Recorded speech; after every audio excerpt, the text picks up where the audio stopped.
पण धार काढता येत नव्हती, पण सवयने लागलं जमायला.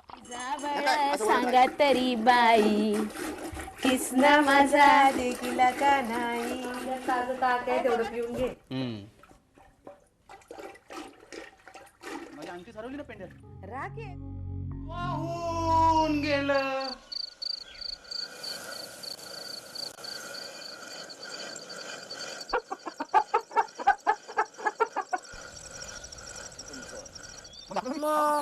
कलिंगड काय आलं रे तो पाण्याचा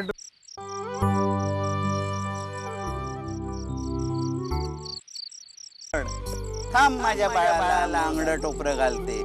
चिवताई चिवताई दार उघड. थांब माझ्या बाळाला. ठीक आहे, मुंबईची मिठाई आणली.